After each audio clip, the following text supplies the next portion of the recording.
جہاں تک ان کے سورت کے ناموں کی بات ہے تو نام مفسرین نے ایک سے زیادہ ذکر کی اس سورت کے بھی۔ مشہور نام آل عمران ہے، آل عمران، اور پیچھے آپ نے روایت میں پڑھا زہرا بھی سے کہا، اقرأ زہراوین، مسلم وغیرہ کی روایت تھی کہ دو پھول جیسی صورتیں پڑھو، اس میں آل عمران بھی تھی نا۔ اس کو استغفار بھی لکھا ہے، الامان بھی لکھا گیا ہے اس صورت کو، جنوں وغیرہ سے امان، الطیبہ بھی اسے کہا جاتا ہے، اور حتیٰ کہ مجادلہ مع نصارى نجران نا، مجادلہ بھی، اور بھی اس کے علاوہ مفسرین نے اس صورت کے نام لکھے ہیں۔ جہاں تک فضائل کی بات ہے تو پیچھے کچھ اس زمن میں آپ نے سنی بھی کہ اقرأ الزہراوین، کہ تم دو پھول جیسی صورتیں پڑھو، مسلم کی 804 نمبر روایت، سورہ بقرہ اور سورہ آل عمران، اس پھول جیسی صورتیں سے پڑھو، قیامت کے دن یہ بادلوں کی شکل میں یا پرندوں کے غول کی شکل میں آئیں گی، اور تو حاجان عن اصحابہما، اپنے پڑھنے والوں کی سفارش کریں گی، ان کی طرف سے لڑیں گی جھگڑیں گی کہ اللہ سے بخشیے۔ اور اسی طرح مسند احمد کی حسن روایت 443 آپ نے پڑھی تھی، من اخذ السبع الاول فهو حبر، کہ جو یہ 7 صورتیں شروع والی پڑھ لے، یاد کر لے، تو وہ حبر اور عالم بن جاتا ہے۔ اہم صورتیں ہیں قرآن کی، عظیم ترین۔ تو اس کے فضائل کچھ، اور جہاں تک وجہ تسمیہ کہ آل عمران کہا کیوں گیا ہے، تو آیت نمبر 33 میں آل عمران علی العالمین کے الفاظ ہیں، اسی لفظ کو اٹھا کے اس صورت کا نام رکھا گیا ہے۔ اور اسی طرح جہاں تک مناسبت کی بات ہے، سورہ بقرہ سے اس کی مناسبت، بلکہ اس سے پہلے اگر ہم موضوع کی بات کریں زیادہ بہتر ہوگا، اسی سے مناسبت پھر خود سمجھ آ بھی جائے گی۔ سورہ آل عمران، اس سے پہلے ایک اور اصول آپ جانیں، تفسیر کے ایک اہم اصول یہ ہے کہ جو سورت جس کے بعد آئی ہے نا، جو سورت جس سورت کے بعد آئی ہے، تو اس سورت کا تتمہ اور بقیہ ہوگی۔ کچھ چیزیں جو وہاں نہیں تھی اس میں ہوں گی، اور جو اس سے اگلی صورت ہوگی اس کے لیے تمہید ہوگی، مقدمہ ہوگی، اشارہ دے گی کہ اگلی صورت نے اس پر بات کرنی۔ بات سمجھ آ رہی؟ ہر صورت اپنے سے اگلی جو صورت ہے اس کا تتمہ اور بقیہ ہوگی، اور آنے والی صورت کے لیے تمہید اور مقدمہ ہوگی۔ تو سورہ بقرہ نے چونکہ ایمان اور اسلام پر بات کی ہے ٹوٹل، تو سورہ آل عمران بھی تقریباً اسی موضوع پر ہے۔ کچھ چیزیں جو یہاں نہیں تھی اس صورت نے مزید ساتھ ملا دی، اور اس کی بڑی دلیل یہ حدیثیں بھی ہے نا کہ دونوں کو ہی پھول کہا گیا۔ تو یہ حدیث بھی مسلم کی اشارہ کرتی ہے کہ ان کا موضوع جو ہے اور معاملات یہ ایک جیسے ہی ہیں، کمالات ایک جیسے ہی ہیں۔ تو جس طرح کہ سورہ بقرہ نے پھر تمام ایمانیات پر بات کی ہے، ایمان باللہ بالیوم الاخر، تو احکام، اصول، فروع بہت سارے بیان کیے ہیں، اس نے بھی اسی طرح پھر بیان کی۔ ٹوٹل تقریباً ایمان اور اسلام یہاں بھی ہے، ہاں، لیکن یہ کہ آپ اگر جنوی طور پر دیکھیں نا تو جو بڑی بڑی چیزیں یہاں ایمان، بحث ایمان کی ہے۔ شروع میں تقریباً آیت نمبر 101 تک ایھا الذین، الفاظ ہیں یا ایھا الذین آمنوا اتقوا اللہ حق تقاتہ ولا تموتن الا وانتم مسلمون، وہاں تک آیت نمبر 101 ہی بنتی ہے نا، آپ ذرا دیکھیں گے۔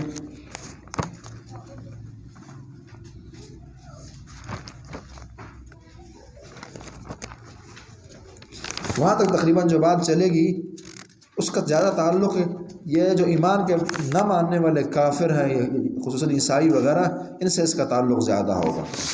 ہاں 102 نمبر آیت بنتی جی، اس کا یعنی 101 سے پہلے نا، تو وہاں 101 سے پہلے کا تعلق زیادہ دوسروں سے ہے، اور اس کے بعد زیادہ پھر مومنین سے تعلق ہے۔ مومنین کو حکم دیے جائیں گے کہ تم یہ کرو وہ کرو، یہ کرنا چاہیے، ایمان کی بڑھوتری ایسے ہوگی اور زوال سے ایسے بچا جائے گا، لیکن موضوع ایمان ہی ہے تقریباً۔ جہاں تک یہ بات ہے کہ اگلی صورت سے تعلق تو بالکل وہ بھی واضح ہے، وہاں بھی ایمان یہاں بھی ایمان۔ وہاں یہودیت کی بے زیادہ تھی، یہاں عیسائی زیادہ مخاطب کیے گئے ہیں۔ وہاں یہودیوں کو مواہلے کا کہا گیا تھا، فتمنوا الموت ان کنتم صادقین، یہاں جو ہے عیسائیوں کو مواہلے کا کہا جائے گا۔ اور اس جیسے اور بہت سارے پہلو جو وہاں بھی تھے یہاں بھی تھے. اسی طرح فانصرنا علی القوم الکافرین، کافر قوم کے خلاف ہماری مدد فرما. اب کافر کون ہے؟ اللہ لا الہ الا هو الحی القیوم کے جو منکر ہے یہی کافر ہے، ان سے لڑنا ہوگا. تو بہت ساری پھر اندرون خانہ مناسبتیں بھی دونوں صورتوں میں پائی جاتی ہیں. جی آئیے، بسم اللہ الرحمن الرحیم. الف لام میم، حروف مقطعات، اللہ عالم مرادی. وہاں بھی الف لام میم، یہاں بھی الف، یہ مناسبت ہوگی ہے نا، وہاں بھی الف لام میم اور یہاں بھی الف لام میم. وہاں بھی حروف مقطعات، یہاں بھی، اور جو وہاں وہی یہاں. اللہ لا الہ، چونکہ ایمان کے اندر پھر توحید بھی سب کچھ داخل ہے نا، تو اس لیے اس کی بھی بحث ہے. یاد رہے موضوع ایسا منتخب کیا جاتا ہے جس کے اندر ساری چیزیں آتی ہیں. بعد نے اس صورت کا موضوع توحید کا ہے، لیکن توحید اس کے اندر اندر داخل ہے خود ہی. اللہ لا الہ، اللہ اللہ لا الہ، نہیں ہے کوئی الہ الا ہوا مگر وہی اللہ، ایک وہی اللہ جو ہے وہی معبود. الحی القیوم، ابھی الفاظ بقرہ میں بھی گزرے ہیں، الکرسی میں. الحی ہمیشہ زندہ، القیوم اور تدبیر کرنے والا، زندہ ہو کر تدبیر کرنے والا. نزل علیک الکتاب، اس نے نازل کیا پر کتاب کو. وہاں بھی کتاب کی بات شروع میں آئی تھی، یہاں بھی شروع میں آ رہی ہے. کتنا گہرا ربط ہوتا ہے ہر چیز کا دوسرے کے ساتھ. نزل علیک الکتاب، اس نے اتاری آپ پر کتاب، بالحق کے حق کے ساتھ، حق کو واضح کرنے کے لیے. مصدقا لما بین یدیہ، تصدیق کرنے والی ہے کتاب اس چیز کی جو اس سے پہلے تھی. وہ انزل التوراۃ، پہلی کتابوں کی تصدیق ہے قرآن میں نا، تورات کی، انجیل کی، اور اسی اللہ نے اتاری ہے. انزل التوراۃ والانجیل. ورقہ نے کہا تھا نا جب نبی علیہ السلام ان کے پاس گئے تھے، خدیجہ لے کر گئی تھی کہ یہ تو ایک ہی ہے دونوں، تورات اور انجیل. وانزل التوراۃ والانجیل، تورات اور قرآن. وانزل التوراۃ والانجیل، اس نے نازل کی تورات کو، والانجیل اور انجیل کو. تورات پہلے آئی ہے تو اسے پہلے ذکر کی، اور انجیل اور انجیل کو نازل کیا اللہ نے. من قبل ھدی للناس، من قبل، اس سے پہلے. کس سے پہلے؟ قرآن سے پہلے. نئی چیز نہیں ہے، قرآن سے پہلے بھی کتابیں موجود تھی. اس لیے پریشانی کس چیز کی؟ ھدی، مقصد کیا؟ ھدی للناس وھدی للمتقین، یہاں ھدی للناس. ھدی للناس، لوگوں کی ہدایت و رہنمائی کے لیے اللہ نے نازل کی. وانزل الفرقان، اس لیے اللہ نے اتارا فرقان کو بھی. فرقان دیگر کتابیں نازل کی، اور اسی طرح قرآن بھی مراد ہے، قرآن بھی فرقان ہے، اللہ نے اتارا اسے. اللہ کی آئی کتابیں، لیکن بعض نہیں مانیں گے، خصوصاً وہ ان الذین کفروا بآیات اللہ، بے شک وہ لوگ جنہوں نے کفر کیا اللہ کی آیاتوں پر. لہم عذاب شدید، ان کے لیے دردناک عذاب، ان کے لیے شدید عذاب، بڑا سخت عذاب ہوگا. جو اللہ کی وحی کو نہیں مانتے، قرآن کو، حدیث کو نہیں مانتے، آسمانی کتابوں کو نہیں مانتے، ان کے لیے عذاب شدید ہے. واللہ عزیز انتقام، کوئی کہے کہ اللہ تو بخشتے بھی ہیں، جی بخشتے بھی ہیں، لیکن واللہ عزیز انتقام بھی ہے. اللہ رب العالمین جو عزیز غالب ہے، غالب ہے. یعنی ہوتا ہے کہ بندہ بعض اوقات بڑی سخت اس کی پکڑ ہے، لیکن اگلا بندہ پکڑا ہی نہیں دے رہا. دیکھیں سزا تو تب دیں، سب تو تب قلم کریں، حجاج صاحب یا فلانے صاحب، جب بندہ پکڑا ہی دے نا، یا صورتحال بنے. تو یعنی بعض اوقات بندے کی سزائیں سخت ہوتی ہیں لیکن موقع نہیں ملتا. اللہ جہاں عذاب الشدید والے ہیں وہاں عزیز غالب بھی ہیں. کون بھاگے گا اس سے، کہاں بھاگے گا؟ واللہ عزیز انتقام، اللہ رب العالمین جو غالب ہے. بعض اوقات بندہ غالب ہے لیکن طاقت اس کی بڑی ہے، لیکن طبیعت ایسی ہے کسی کو سزا دیتا ہی نہیں ہے یار. ذو انتقام، اللہ بدلہ بھی لینے والے ہیں، بدلہ بھی دیتے ہیں. جہاں رحم الراحمین وہاں یہ الفاظ بھی یاد رکھنے کے ہیں. واللہ عزیز ذو انتقام، اللہ جو ہے غالب ہے اور انتقام اور بدلہ لینے والے ہیں.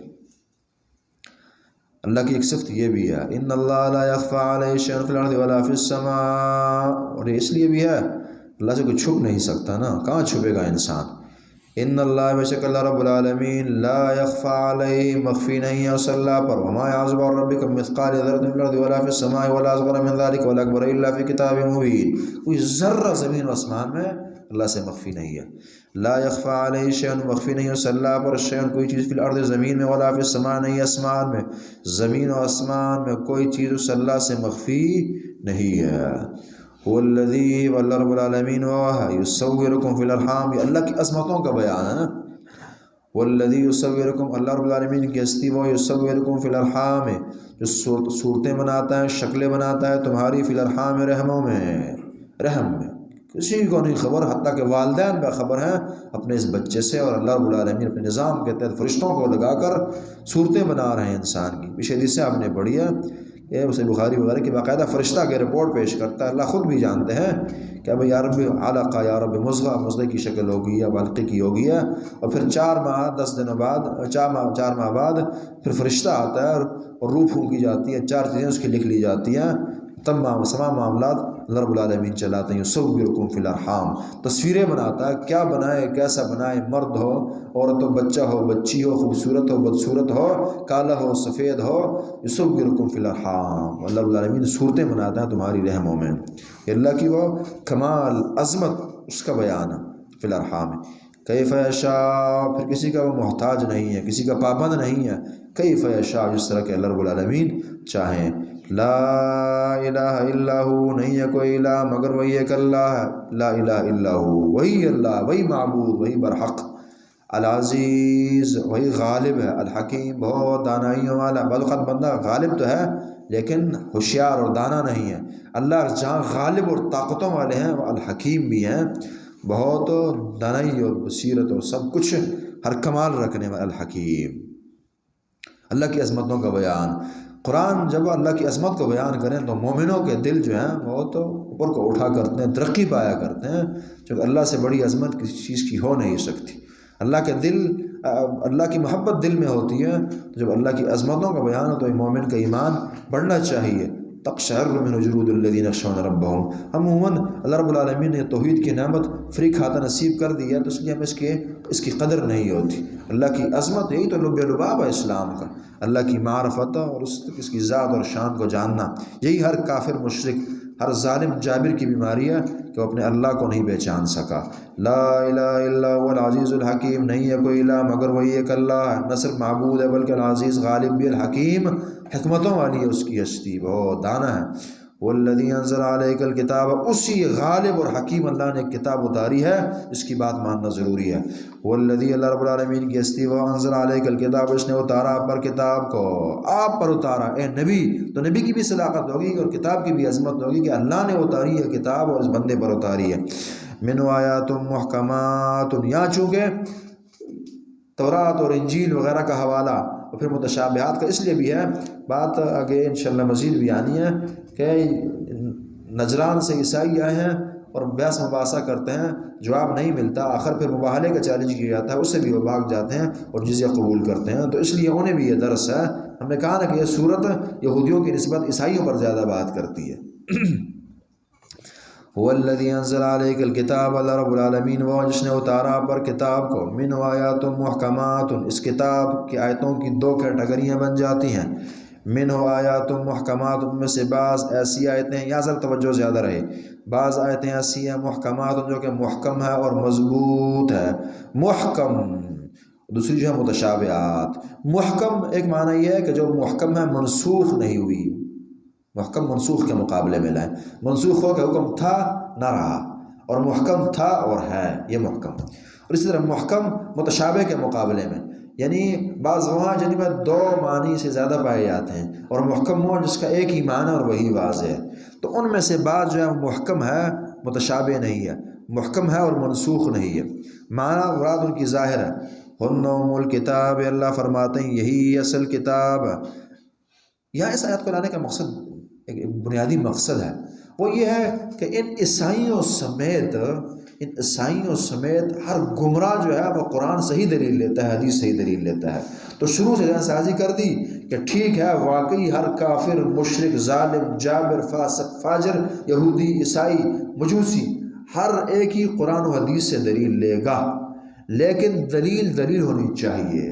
وجہ یہ ہے کہ اللہ کی کتاب بہت وسیع ہے، یہاں ایک بندہ اگر مثبت زاویہ رکھ کر نکالنا چاہیں اسے بھی چیز مل جائے گی، اور ایک منفی رہ کر کچھ سمجھنا چاہیں تو اسے بھی مل جائے گی۔ جہاں حق کے دلائل ملیں گے وہاں ایک گمراہ آدمی اپنی گمراہی کے دلائل بھی نکالے گا، لیکن بات یہ نہیں ہے کہ دلیل آئی ہے، بات یہ ہے کہ دلیل بنتی ہے یا نہیں بنتی، یا محکم ہے یا متشابہ ہے۔ ہر گمراہ، ہر فاسق فاجر، ہم نے پہلے بھی یہ بات کی تھی، یہاں سے بھی یہ سمجھ آتی ہے کہ آپ پریشان نہ ہوا کریں جی قرآن کی آیتیں پڑھی ہیں فلاں نے، قرآن سے دلائل ہے، جی قرآن سے ہی لائے گا وہ، لیکن وہ دلیل نہیں بنے گی، یا چیز ضعیف لائے گا، ضعیف حدیث اٹھا کر لائے گا، مثلا من گڑت چیز لائے گا، یا پھر چیز ٹھیک لا رہا ہے، غلط زاویہ لگا کر اپنی خوردبین سے ہی ایک غلط استنباط کر کے وہ پیش کر رہا، ایک چیز ثابت نہیں ہوتی اور وہ نکال رہا، وہ متشابہات پیش کرے گا۔ جو حق والی بات ہوگی وہ کھل کر وہ سمجھ آئی ہوگی قرآن سے۔ مثلا نبی کریم صلی اللہ علیہ وآلہ وسلم جو ہے، قرآن نے کہا کہ وہ انسان ہے، بشر ہے، اس پر کھل کر آیتیں ہیں، بشر مثلکم قرآن نے کہا۔ اور جنہوں نے یہ دلیل لائی ہے کہ نبی علیہ السلام بشر نہیں ہے، فرشتہ ہے، انہوں نے بھی قرآن کو ہی پیش کیا۔ قرآن کو کیسے پیش کیا؟ توڑ کر مڑوڑ کر پیش کیا، اور قرآن کے اندر تحریف اور تعویل کر کے پیش کیا، اور وہ دلائل لائے ہیں جو دلائل بنتے نہیں ہیں، حتیٰ کہ یہاں تک بگاڑ بھی کرنی پڑی ہے کہ بعض نے لکھا انما انا بشر مثلکم، کہتے دیکھیں انما انا بشر مثلکم، اس کا اپنا معنی یہ بنتا ہے نا کہ بے شک میں تمہاری طرح، انما انا بشر، بے شک میں تمہاری طرح ایک بشر ہوں۔ نبی صلی اللہ علیہ وسلم فرماتے ہیں کہ میں انسان ہی ہوں، میں فرشتہ نہیں ہوں، تمہاری طرح ایک بشر ہوں۔ ان کو کیا کرنا پڑا ہے؟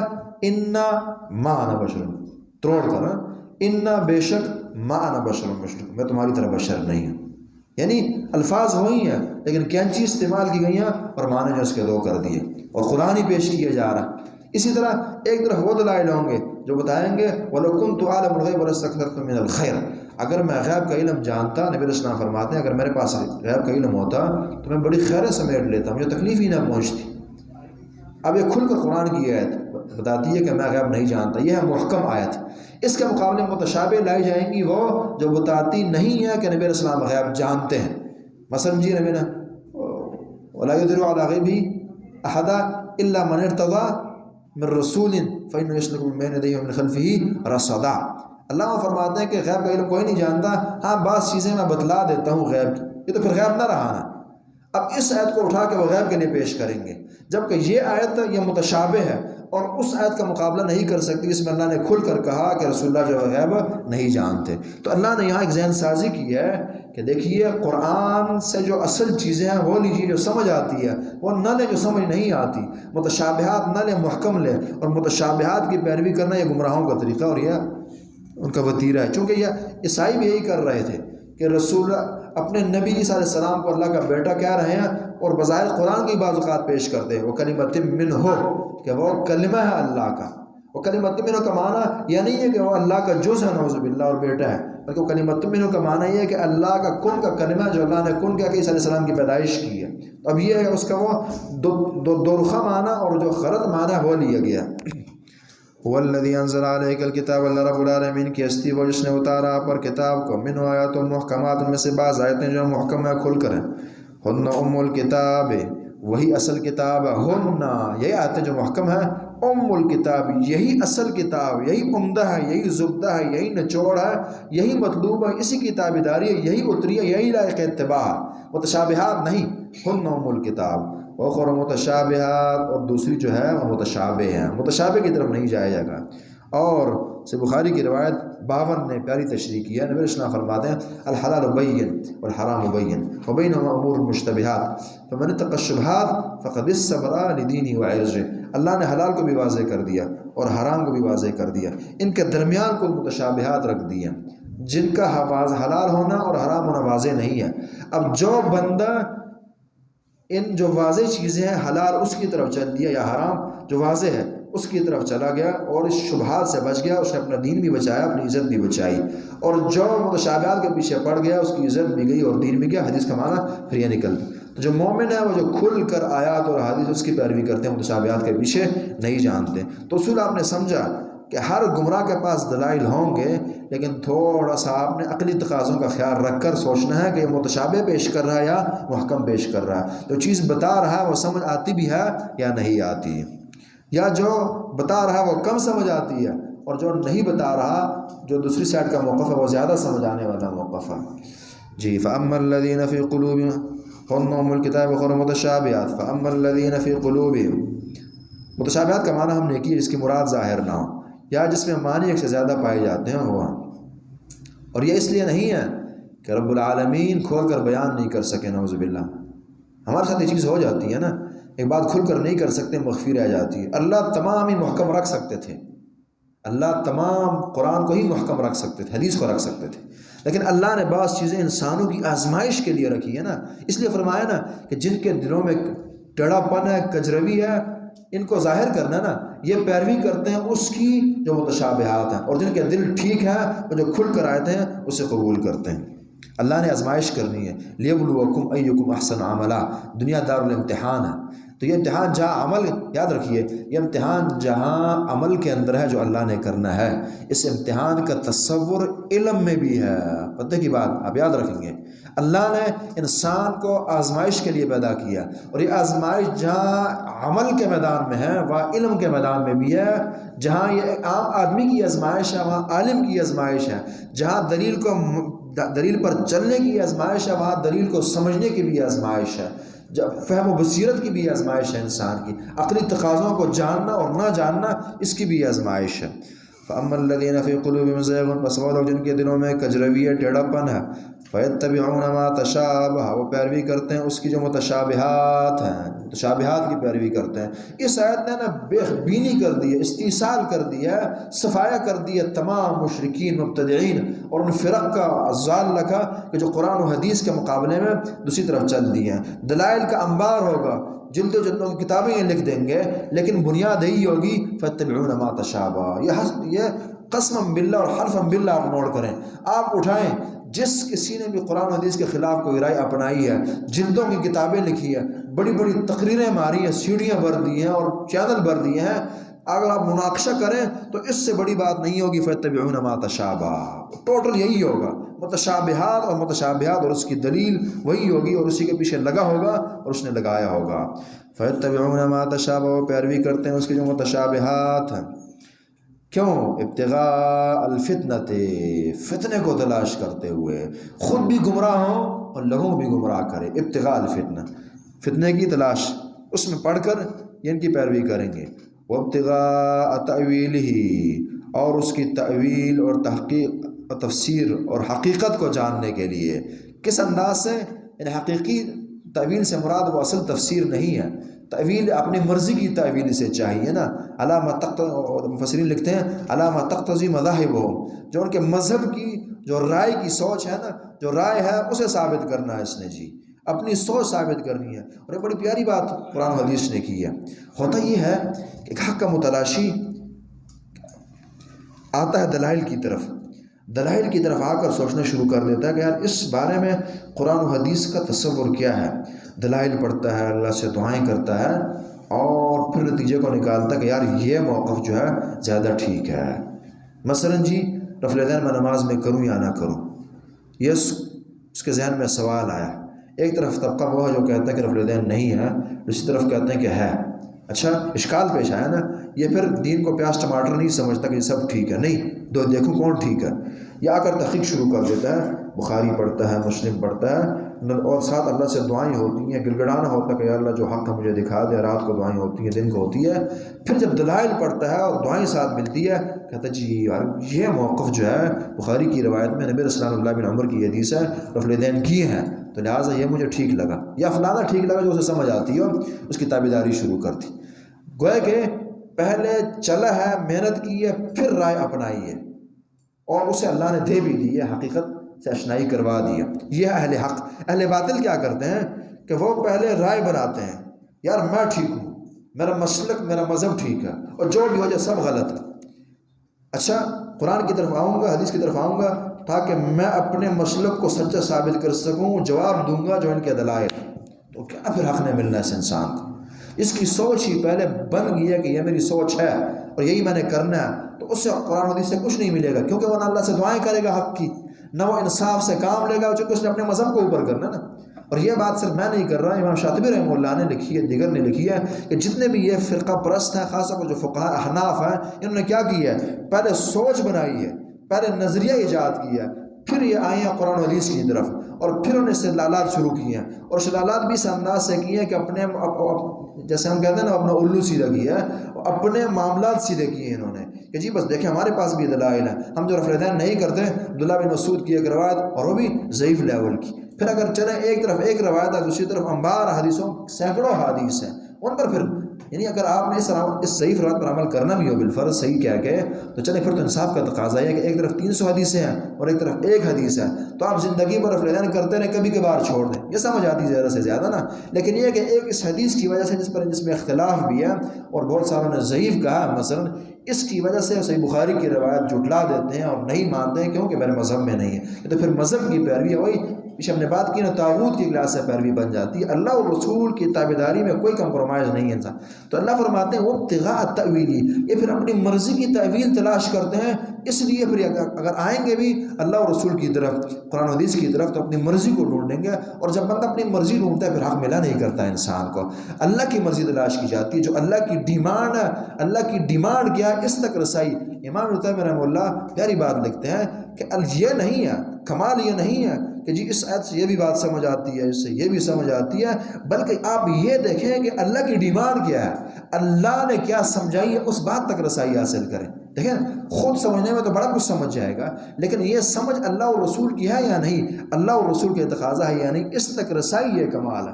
تو یہ ایسی آیت ہے نا کہ اگر ٹائم ہو اور بندہ اس پر تفصیلی بحث کرے تو دنیا کے جتنے فرقے گمراہ یہ وہ تمام ختم، یعنی وہ بنیادی جو وار کرنا کسی پر ہوتا ہے نا، بنیادوں پر کھوکھلی کرنا بنیادیں کسی کی، اس آیت نے وہ کام کیا۔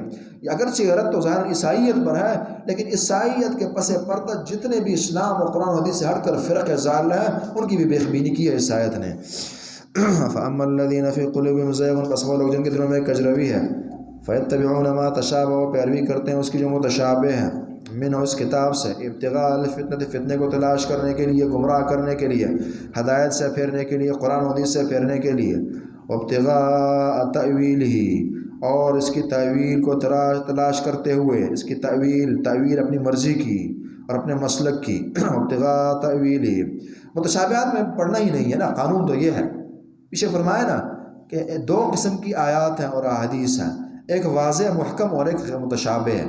فرمایا یہ جو ایمان والے جن کے دل ٹھیک ہیں، وہ جو واضح ہیں محکمات ہیں ان کی تابعداری کرتے ہیں، اور جن کے دل خراب ہیں وہ اس قسم کی آیتوں کے پیچھے پڑتے ہیں، اس قسم کی حدیثوں کے پیچھے پڑتے ہیں، اور اس سے پھر اپنا مسلک نکالتے ہیں، اور اس سے اس لیے نکالتے ہیں، وہ کہتے ہیں ڈوبتے کو تنکے کا سہارا، ان کا یہ مسلک اور ان کی یہ رائے جو ہے وہ اصل آیت سے نہیں نکل رہی ہوتی، صحیح حدیث سے بنتی ہی نہیں ہے، اس لیے انہیں پھر یہ چیزیں نکالنی پڑتی ہیں، انہیں پھر متشابہات کی، وہ کہ متشابہات کی طرف جانا ان کی مجبوری ہے، ان کی ضرورت ہے، اور حق جو ہے وہ اللہ نے متشابہات نہیں، وہ محکم کے اندر رکھا ہوتا ہے، یہ متشابہات کی پیروی ان کی مجبوری ہے، گھر کی ہے، ان کی ذاتی ہے، اس کے بغیر ان کا چارہ نہیں ہے۔ وما يعلم تأويله الا الله، حالانکہ یہ مشکل ہے، متشابہات کا مسئلہ مشکل ہے، اس کی تفسیر نہیں جانتا، الفاظ پر ذرا غور کریں گے دو معنی بنتے ہیں، وما يعلم تأويله الا الله، اور پیروی نہیں، وما يعلم، اور نہیں جانتا، تأویلہ، اس کی تشریح اور صحیح معنی کو، الا اللہ، مگر اللہ رب العالمین ہی، اس کی حقیقت، متشابہات کی حقیقت اکثر اللہ جانتے ہیں، جس طرح کہ الف لام میم یہ متشابہات ہے نا، اس کا صحیح معنی اللہ کے علاوہ کوئی نہیں جانتا، اللہ ہی جانتے ہیں، اس لیے اللہ جانتے ہیں، تو جو اصل سلجھے ہوئے اہل علم ہیں وہ اس لیے کہہ دیتے ہیں والراسخون فی العلم یقولون آمنا بہ، وہ کہتے ہیں ہمارا اس پر ایمان ہے کہ مثلا الف لام حروف مقطعات اللہ اس کے معنی کو جانتے ہیں، ہمیں نہیں خبر، ہمارا اس پر ایمان ہے، بس ہے بات سچی، ہمیں نہیں سمجھ آتی، ہمارا اس پر ایمان۔ یہ ہے ایک معنی کہ جو راسخین فی العلم ہے وہ کہتے ہیں کہ اس کا معنی اللہ جانتے ہیں، ہم نہیں جانتے، اور ہمارا اس پر ایمان ہے کہ یہ سچی چیز ہے۔ دوسرا معنی وما يعلم تأويله الا الله والراسخون فی العلم، وقف کے بغیر پڑھیں، وما يعلم تأويله الا الله، نہیں جانتا اس کی تفسیر کو، نہیں جانتے، الا اللہ، مگر اللہ ہی جانتے ہیں، والراسخون فی العلم، اور اہل علم جانتے ہیں۔ لیکن اس وقت تفسیر مراد ہوگی، حقیقت نہیں مراد ہوگی۔ پہلے یہ تھا کہ اس کی حقیقت کو نہیں جانتا مگر اللہ ہی جانتا ہے، اور اس لیے اہل علم کہہ رہتے ہیں کہ ہمیں نہیں پتہ، اور اس میں دوسرا معنی یہ ہوگا کہ اس کی تفسیر کو اور جو کچھ وضاحت ہے اسے نہیں جانتا مگر اللہ ہی جانتا ہے، اور جو خاص اہل علم ہے وہ کچھ جانتے ہیں، یہ ہے نا۔ یہاں سے پھر ایک بڑی بات اس دوسرے معنی کے مطابق یہ سمجھ آتی ہے، ہم یہ سمجھتے ہیں، ہماری غلط فہمی ہے کہ اسلام اور دین آسان ہے، بالکل آسان ہے. غلط فہمی اس کے بعد شروع ہوتی ہے. دین آسان ہے، بالکل آسان ہے. دین آسان کا معنی پھر یہ کرتے ہیں کہ ہر بات ہر ایک کو سمجھ بھی آئے گی اور ہر ایک کے سامنے بیان کرنے کی بھی ہوگی اور ہر ایک بیان بھی کرے گا. یہ غلط فہمی ہے ہماری. دین آسان کا معنی یہ ہے کہ اس کی ہر بات سمجھ آ جاتی ہے. ہاں 10 باتیں مجھے سمجھ آئیں گی، 20 میرے استاد کو سمجھ آئیں گی. یعنی جس کا لیول جتنا زیادہ ہوگا اتنا وہ زیادہ جانے گا. لیکن ہر بات اب ایک ہی بات ہے، اسے وہ بھی جانے، اسلام کی ہر بات وہ بھی جانے جس نے زندگی 50-60 سال بخاری پڑھائی اور زندگی وقف کیا وہ بھی جانے، اور وہ جس نے پوری زندگی کاروبار کی اور 50 سال مارکیٹ میں لگائے وہ بھی جانے. تو پھر انصاف نہیں ہے نا. ایک ریڑھی والا بھی سب اسلام جانے، سارا اسلام جانے، اور ایک شیخ الحدیث بھی جانے. انصاف نہیں، عقلی تقاضا نہیں ہے. ہم جو کہتے ہیں کہ اسلام آسان ہے، اس کا معنی یہ ہے کہ اس کا الحمدللہ کوئی مسئلہ نہیں ہے جسے ہر بندہ جسے جانا نہ جا سکتا. ہاں جاننا پھر فرق ہے. قرآن نے حوالہ دیا ہے لَعَلِمَهُ الَّذِينَ يَسْتَنبِطُونَ مِنْهُ کہ وہ لوگ جب مشکل مسائل ہوں تو انہیں ان بندوں کے پاس لائے جائے جو اہل علم ہے. وہ جانیں گے کہ اس کا حل کیا ہے، وہ جانیں گے. تو یہ الفاظ بتاتے ہیں کہ بعض چیزیں ہر بندہ نہیں جان سکتا، اس کے لیے اہل علم ہے، اس کے لیے علماء ہیں. اس کے لیے یہاں بھی قرآن نے کہا نا وَالرَّاسِخُونَ فِي الْعِلْمِ جانیں گے، جن کا علم پختہ وہی جانیں گے. یہ وہ خامی اگر آپ کو سمجھ آ جائے نا تو آج کے جتنے فرقے ہیں آپ کے آس پاس کے صحابیت پر بولنے کے تو یہ حل ہو جائیں گے. انہوں نے غلط تشریح کی ہے کہ یہ سب کچھ لا کر رکھ دو انسانیت کے سامنے، حالانکہ ہر ایک کا دماغ اس لیول کا نہیں ہے، ہر ایک کی برداشت اتنی نہیں ہے. رسول اللہ نے کتنی دفعہ کتنی حدیثیں جو ہے تھوڑی لیٹ کروائی ہے، کتنے کام ہیں جو مؤخر کروائے ہیں. بخاری کی روایت آپ کو بتائے گی، عائشہ کو نے میرے سامنے مخاطب کیا اگر یہ لوگ نئے نئے اسلام نہ لائے ہوتے تو میں اس کعبے کے اندر چینجنگ لاتا، جو ابراہیمی بنیادیں تھیں اس پر میں تعمیر کرتا. لیکن لوگوں کو یہ بات سمجھ نہیں آئے گی. بخاری کی روایت بتائے گی اگر لوگ یہ نہ کہتے کہ محمد یقتل اصحابہ وہ اپنے ساتھیوں کو قتل کرتے ہیں تو میں عبداللہ بن ابی کا سر قلم کر دیتا. کیوں نہیں کرتا؟ لوگوں کو سمجھ نہیں آئے گی. تو بعض چیزیں لوگوں کے نہ سمجھ آنے کی وجہ سے وہ مؤخر کی جا سکتی ہے. ہر چیز مثلا مشاجرات صحابہ یہ ہر ایک کا موضوع نہیں ہے، ہر ایک کے سامنے رکھنے کے نہیں ہے. اس سے مسائل پیدا ہوتے ہیں اور الحمدللہ یہ بات ذہنی اور عقلی طور پر بھی سمجھ آتی ہے. آپ دنیاوی طور پر دیکھ لیں، دنیاوی اعتبار سے ہر ایک بات ہر جگہ نہیں کی جا سکتی. مثلا یہی لوگ جو کہتے ہیں کہ جی ہر بات ہر حدیث بتانی چاہیے، چھپانی نہیں چاہیے، تو ہم کہتے ہیں کہ پھر آپ اپنی زندگی کی بہت ساری باتیں چھپاتے کیوں ہیں؟ مثال کے طور پر اپنا ایک باپ اپنے بیٹے کو یہ تو کہتا ہے کہ جی آپ میرے بیٹے ہیں، آپ کی فلانے دن ولادت ہوئی ہے. یہاں اس کی بریک لگ جاتی ہے.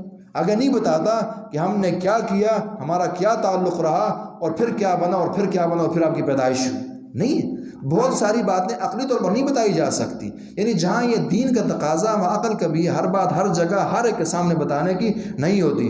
اسی طرح صحابہ کرام کے مشاجرات کا موضوع یہ بہت بڑا موضوع ہے. ہر ایک کا دماغ برداشت نہیں کر سکتا، ہر ایک کا علم وہ نہیں ہے، ہر ایک کی فراست وہ نہیں ہے. اسی طرح صحابہ کی شان کچھ ایسی ہے کہ چھوٹوں کے سامنے بیان کرنے کی نہیں ہے. اور خاص طور پر جس ذہن کے اندر سبائیت اور مرزائیت پھنسی ہے وہاں انہیں کیسے بات سمجھ آ سکتی ہے. تو بات یہ ہے کہ اللہ اور رسول کے تقاضے کے ساتھ ساتھ عقلی تقاضا ہے کہ ہر بات ہر بندہ ہر موقع محل ہر بات کے لیے ممکن اور مناسب نہیں ہوتا. اس لیے فرمایا والراسخون فی العلم، جو اہل رسوخ ہیں اور علم میں رسوخ رکھنے والے ہیں. یقولون آمنا بہ، وہ کہتے ہیں ہمارا ایمان ہے اس پر، بس کل من عند ربنا، ہمارے رب کی جانب سے. دونوں معنی آپ انشاءاللہ سمجھ گئے ہوں گے. وما یذکر الا اولو الالباب، اور نصیحت نہیں حاصل کرتے اس سے مگر عقل مند ہی. یہ باتیں عقل مندوں کی ہیں. وما یذکر الا اولو الالباب، نصیحت نہیں حاصل کرتے مگر عقل مند ہی. تو یہاں تشریح تھوڑی زیادہ کرنی پڑی، وجہ کی ضرورت تھی، حالات کا بھی تقاضا ہے. وما یذکر الا اولو الالباب، نصیحت نہیں حاصل کرتے مگر عقل مند ہی جو عقل رکھتے ہیں. اولو الالباب، لب جو نچوڑ عقل ہوتی ہے. لب جو ہے بیوقوفوں کی عقل کو نہیں کہا جاتا، جو پختہ اور راسخ ترین عقل ہوتی ہے انہیں. اور واقعی آپ دیکھ لیجئے دین کی صحیح سمجھ جو ہے وہ دانشمندوں کو آتی ہیں، جو عقلی تقاضوں کو جانتے اور سمجھتے ہیں، انہیں سمجھ آتی ہیں. وما یذکر الا اولو الالباب ربنا لا تزغ قلوبنا. ہاں یا اللہ نے رسوخ کا طریقہ بھی بتایا کہ جہاں آپ خود محنت کریں گے وہاں اللہ سے دعائیں بھی ہوں گی. ربنا ہمارے لا تزغ قلوبنا، تو نہ پھر ہمارے دلوں کو بعد اذ ہدیتنا، اس کے بعد کہ تو نے ہمیں ہدایت دی. ہدایت کے دیے جانے کے بعد ہمارے دلوں کو نہ پھیریے. وَهَبْ لَنَا مِن لَّدُنْكَ رَحْمَةً، اور ہمیں تو اپنی طرف سے رحمتیں بھی عطا فرما، عنایت فرما، ہمیں رحمتیں عطا کیجیے، جانی مالی دینی فکری ہر لحاظ سے رحمتیں ہوں۔ اِنَّكَ أَنْتَ الْوَهَّابُ، بے شک تو ہی وہاب ہے۔ یہ انسان کی ضرورت ہے کہ اللہ سے مانگے ہدایت کو، چونکہ ہدایت جو ہے اللہ رب العالمین دیا کرتے ہیں، یہ صلاحیتوں سے علم سے نہیں ملا کرتی۔ اللہ ہی فرماتے ہیں نا ان اللہ یحول بین المرء وقلبہ، بس اوقات اللہ رب العالمین بندے اور اس کے دل کے درمیان ہی حائل ہو جاتے ہیں، نہیں سمجھ آتی انسان کو۔ احصاہ اللہ فنسوہ، اسی طرح فانساہم انفسہم تک کہا کہ بندے کو اپنی بھی نہیں خبر رہتی کہ میں کیا ہوں اور کون ہوں۔ تو ربنا لا تزغ قلوبنا، اور صحیح بخاری کی 98 نمبر حدیث یہ بتاتی ہے ان الرجل ليعمل بعمل اہل الجنہ، ایک آدمی مسلسل جنتیوں والے عمل کرتا رہتا ہے حتیٰ کہ جنت کے بالکل ایک ہاتھ تک قریب گیا، اور یک دم فیعمل بعمل اہل النار، خاتمہ خراب ہوا اور جہنمی عمل کیا، جہنمیوں والا کیا اور جہنم میں وارد ہو گیا۔ اور اس کے برخلاف ایک آدمی جہنمی اعمال، جہنم والوں کے اعمال، حتیٰ کہ اس کے اور جہنم کے درمیان کچھ ہی فاصلہ رہ گیا ایک ہاتھ کا، اور اس نے جنتی عمل کیے تو جنت میں داخل ہو گیا انسان۔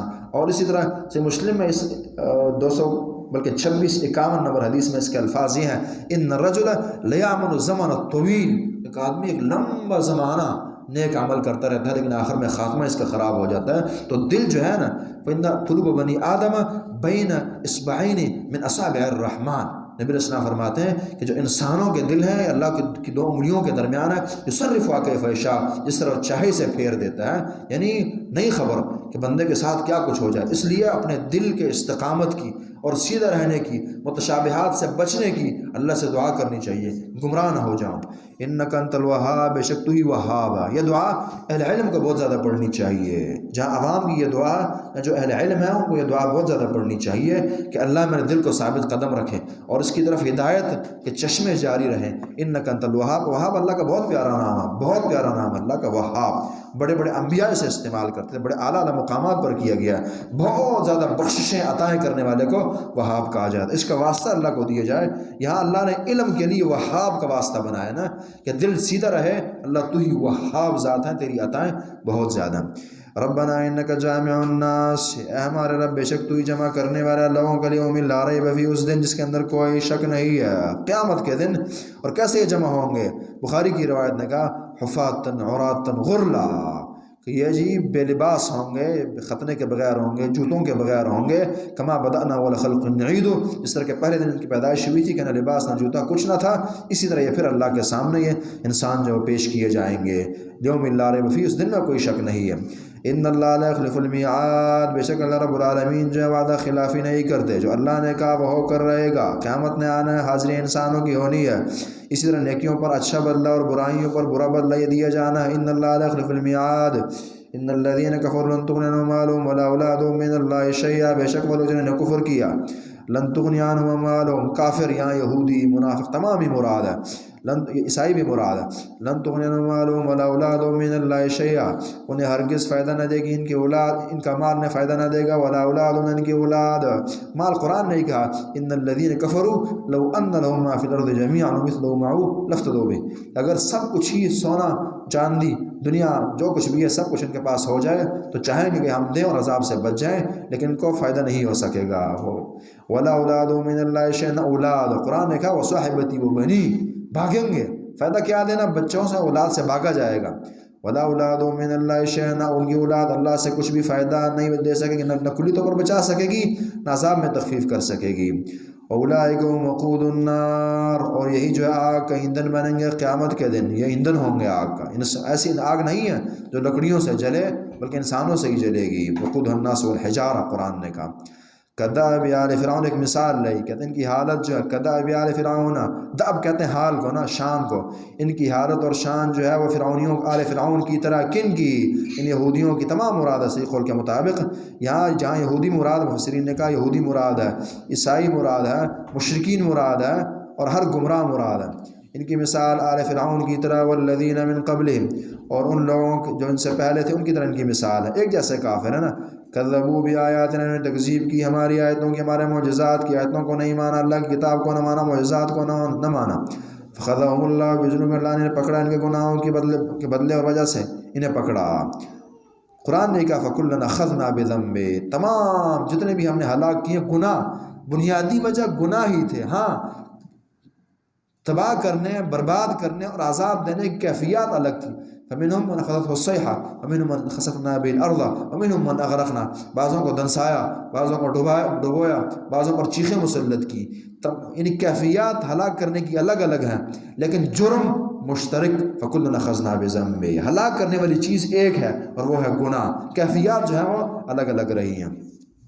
فکلنا اخذنا بذنبه فخذهم اللہ بذنوب. اللہ نے پکڑا ان کے گناہوں کی وجہ سے، ظلم نہ. واللہ شدید العقاب. اور پھر صرف ان کی بات نہیں ہے یا کچھ پرانی باتیں نہیں ہیں، آج بھی ہے. واللہ شدید العقاب. اللہ رب العالمین جو سخت عذاب اور سزا دینے والے ہیں.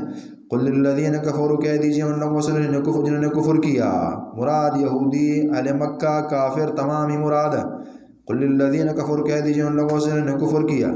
ستغلبون، ان قریب تم مغلوب کیے جاؤ گے. اللہ نے ہر کافر سے ہر زمانے میں کہا اگر مسلمان تھوڑی سی ہمت کرے اور اللہ کے دین سے تھوڑا سا جڑ جائے تو ذلت اور شکست مقدر ہے کافروں کی. قل للذین کفروا، کہہ دیجیے ان لوگوں سے جنہوں نے کفر کیا. ستغلبون، ان قریب تم مغلوب کیے جاؤ گے. اشارہ ہے کہ اب تمہاری طاقتیں اگر بڑی بھی ہیں تو ہلاکت پھر بھی تمہاری ہے. وتحشرون الی جہنم، اور تم جمع کیے جاؤ گے جہنم کی طرف. وبئس المہاد، اور بہت ہی برا بچھونا اور ٹھکانہ ہے. لہم من جہنم مہاد ومن فوقہم غواش. قرآن نے کہا نا کہ بسترے کی سی شکل ہوگی اس جہنم کی ان کے لیے، وہ بستر جو چمٹ کر رہے گا اس میں پڑے رہیں گے. بئس المہاد. قد کان لکم آیۃ. اب سوال آیا کہ اتنے مضبوط یہودی طاقتور یہ کیسے ہلاک ہوں گے؟ تو اللہ نے مثال رکھی ہے کہ دیکھو بدر میں کیسے ہلاک ہوئے، وہ بھی تو طاقتور تھے نا، یہ پھر ہلاک ہوں گے اور یہ بھی ہلاک ہوں گے. قد کان لکم، آیت پر ذرا توجہ آپ رکھیں گے. قد کان لکم آیۃ، یقیناً ہے تمہارے لیے اور تھی تمہارے لیے آیت نشانی. فی فئتین، دو گروہوں میں. التقطا، جو آمنے سامنے ہوئے مقابلے کے لیے. یہ بدر کا میدان ہے، کافر اور مسلمان آمنے سامنے کھڑے. الفاظ پر توجہ رہے. فئۃ تقاتل فی سبیل اللہ، ایک گروہ تھا تقاتل جو جھگڑنے والا تھا، فی سبیل اللہ، اللہ رب العالمین کے راستے میں، اللہ کی رضا کی خاطر جھگڑنے والا ایک گروہ تھا. واخری، اور دوسرا جو تھا کافرۃ، کافر تھا، ایک کافروں کا گروہ ایک مسلمانوں کا. یرونہم، یہاں سے ذرا حاضر رہیں آپ. یرونہم پہلی تفسیر جو زیادہ ظاہر ہے اور آیت کے مطابق ہے. یرونہم، یہ کافر دیکھ رہے تھے، ہم ان مسلمانوں کو، مثلیہم، اپنے دگنا. حالانکہ وہ 3 گنا زیادہ ہیں کافر، لیکن پھر بھی مسلمانوں کو اپنے دگنا وہ شمار کر رہے ہیں کہ یہ ہم سے زیادہ ہیں. تو کیا واقعی وہ زیادہ تھے؟ فرمایا رأی العین، آنکھ کی نظر تھی، دھوکہ تھا، حقیقت نہیں تھی. اللہ رب العالمین نے ان پر رعب ڈالا اور انہیں جو ہے وہ زیادہ نظر آنے لگے. وَيُذْرِكُهُمُ اللَّهُ فِي مَنَامِكَ، بلکہ وَإِذِ الْتَقَيْتُمْ فِي أَعْيُنِكُمْ قَلِيلًا وَيُقَلِّلُكُمْ فِي أَعْيُنِهِمْ. یہ اللہ کا نظام تھا. شروع میں کیفیت کچھ رہی ہے، بعد میں کچھ رہی ہے. کافروں کو وہ کم نظر آئے ہیں تاکہ وہ بھاگے نہ. پھر جب لڑائی شروع ہو گئی ہے ان پر رعب آیا اور وہ کم دکھائی دینے لگے. اور مسلمانوں کو بڑے کافر اور کم دکھائی دے رہے ہیں تاکہ مقابلہ جو بن سکے. یرونہم مثلہم رأی العین، انہیں دیکھ رہے تھے اپنے دگنا. رأی العین حقیقتاً نہیں بلکہ آنکھ کی نظر انہیں زیادہ لگا. یہ اس کا پہلا معنی. اور اس کی تائید اگلا جملہ بھی کرتا ہے کہ واللہ یؤید بنصرہ من یشاء. کہ کیسے ہو گیا کہ کم زیادہ دکھائی دینے لگے؟ تو واللہ یؤید بنصرہ من یشاء، اللہ کی مدد تھی اس لیے یہ معاملہ ہوا اور یہ بعید نہیں ہے. اور دوسرا معنی وہ بھی ہو سکتا ہے کہ مسلمان انہیں زیادہ دیکھنے لگے تھے اور حقیقتاً تھے بھی وہ زیادہ. واللہ یؤید بنصرہ من یشاء، اللہ رب العالمین تائید کرتے ہیں، نصرت کرتے ہیں، مضبوط کرتے ہیں اپنی مدد سے من یشاء، اسے چاہیں. ان فی ذلک لعبرۃ لاولی الابصار. اس میں ایک قرات امام طبری رحمہ اللہ نے ترونہم کی بھی کی ہے، ترونہم. واللہ یؤید بنصرہ من یشاء ان فی ذلک لعبرۃ لاولی الابصار. بے شک اس میں عبرت ہے اور اللہ کا یہ حکم بھی ہے فاعتبروا یا اولي الابصار کا، عبرتیں حاصل کرنی. اصل میں لفظ عربی جو عبر ہے عربی میں نا، اس میں تجاوز کرنے کا اور پھلانگنے کا اور متجاوز ہونے کا معنی پایا جاتا ہے. چونکہ عبرت میں بھی یہ ہوتا ہے نا کہ آپ ایک چیز کو دیکھ کر دوسری سمجھتے ہیں، اس لیے اس کو عبرت کہا جاتا ہے. وہ کہ یہ سارے انسانوں کو، صرف یہودیوں کو نہیں، صحیح قول کے مطابق مفسرین کے، یہ تمام انسانیت کو یہ درس ہے کہ عبرت حاصل کرو. بدر کی جنگ، فلانی جنگ تمہیں اشارہ ہے، سگنل ہے کہ اللہ کے دین کی مخالفت میں نہ کھڑے ہونا، تمہاری بڑی بڑی طاقتیں جو ہیں یہ زائل ہو جائیں گی۔ وَتَبَيَّنَ لَكُمْ كَيْفَ فَعَلْنَا بِهِمْ وَضَرَبْنَا لَكُمُ الْأَمْثَالَ وَسَكَنْتُمْ فِي مَسَاكِنِ الَّذِينَ ظَلَمُوا أَنفُسَهُمْ وَتَبَيَّنَ لَكُمْ كَيْفَ فَعَلْنَا بِهِمْ وَضَرَبْنَا لَكُمُ الْأَمْثَالَ۔ اسی طرح اولم تکونوا اقسمتم من قبل ما لکم من زوال، کوئی کام نہ آئیں گے، یہ سب چیزیں ختم ہو جائیں گی۔ یہ اللہ کا قانون ہے۔ اللہ رب العالمین کی نظر کسی کی طاقت پر نہیں رہتی، جرم پر رہتی ہے۔ فَكُلًّا أَخَذْنَا بِذَنبِهِ، والی بات ہے نا کہ جو اللہ کا مجرم ہے اس کی بڑی بڑی طاقتیں جو ہیں اللہ زیر کر دیں گے اور ختم۔ یعنی اللہ نے وہاں اشارہ کیا نا کہ وہ اقوام تباہ و برباد ہوئی ہیں جو قسمیں اٹھاتی تھی کہ ہم، یہ ہماری سپریم طاقتیں اور یہ ایٹم اور یہ فلانا، اور پھر بھی اللہ رب العالمین نے سب ہستی سے مٹا دی۔ کیوں؟ اللہ رب العالمین کے ہاں یہ سب مکھیاں ہیں، مکھی اور اس کی طاقت کیا ہوگی؟ اللہ کی نظر انسان کی جو تقوی اور خشیت کی صفت اس پر رہتی ہے اور مجرم کے جرم پر رہتی ہے، اسی بنا پھر زوال کا شکار ہوتے ہیں۔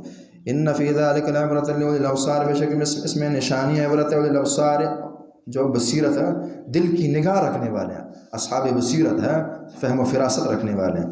زین للناس حب الشہوات من النساء والبنین۔ سورہ آل عمران کا ایک کمال یہ ہے نا، دیکھیں انسان کو دو چیزیں گمراہ کیا کرتی ہیں، ٹوٹل انسانیت کو آپ لینا تو دو چیزیں ہی انسانوں کو گمراہ کرتی ہیں۔ ایک ہے فتنہ شبہات، جس کی طرف پیچھے اشارہ ہوا اور راسخون فی العلم یقولون آمنا بھی اس آیت میں، اور ایک ہے شہوات انسان کو گمراہ کرتے ہیں۔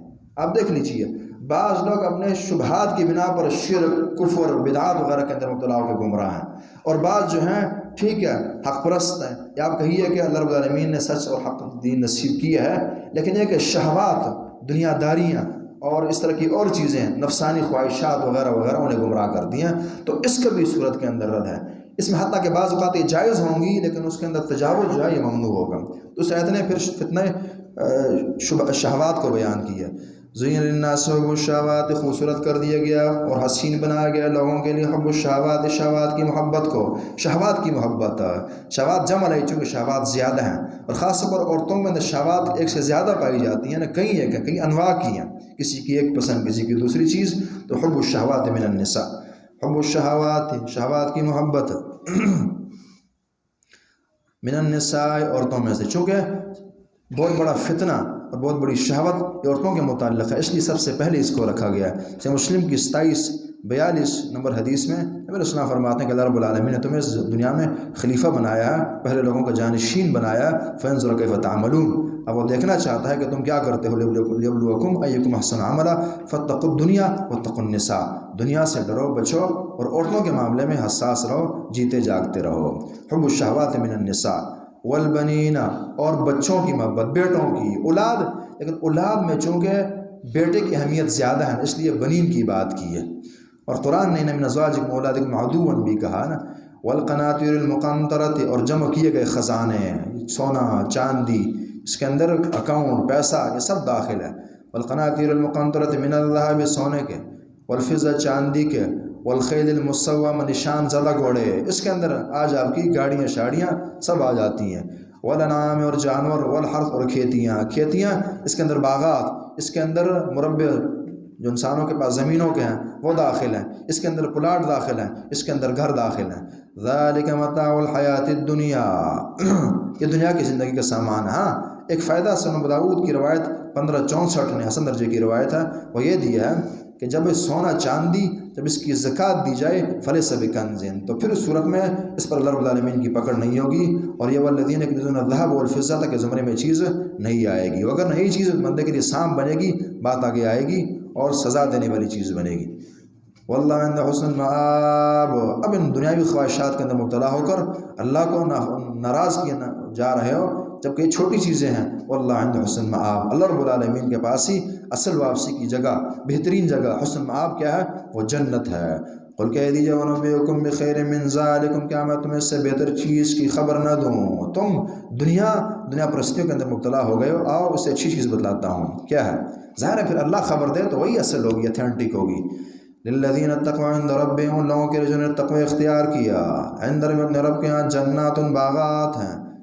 اسے اعلی ہمت کہتے ہیں، ہم تو اسے چھوٹی ہمت سمجھتے ہیں نا کہ بندہ آخرت کے لیے کچھ کرے، اللہ کے ہاں بڑی ہمت یہ ہے، علو الہمہ جسے کہتے ہیں، وہ یہ ہے کہ بندہ جو یہ ظاہری نقشے ہیں اس سے اس کی سوچ آگے بڑھے اور اس پہاڑی کی اس سائڈ میں جو کچھ اللہ رب العالمین نے بندوں کے لیے تیار کیا اس پر اس کی نظر پڑے، پس پردہ چیزیں اور حقائق اسے سمجھ آئے. یہ ہے. اور یہ صحابہ کی صفت تھی کہ ذاکا حیات طویلہ والی بات ہے نا، بدر کے میدان وغیرہ میں کہ کھجوریں پھینکی جاتی ہیں کہ یہ تو کب تک میں زندہ رہوں گا، جنت کو میں نے پانا ہے.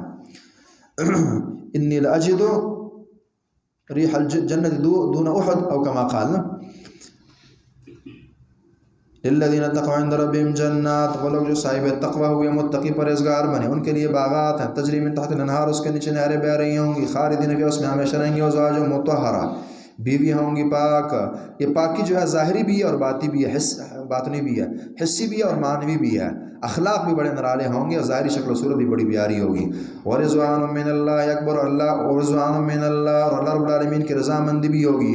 اور یہ جنت کی سب سے بڑی نعمت، بلکہ جنت سے اوپر لیول کی ہے اللہ رب العالمین کی ایک عطا ہوگی.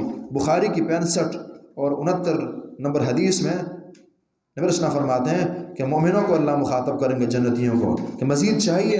اللہ مزید کیا چاہیے؟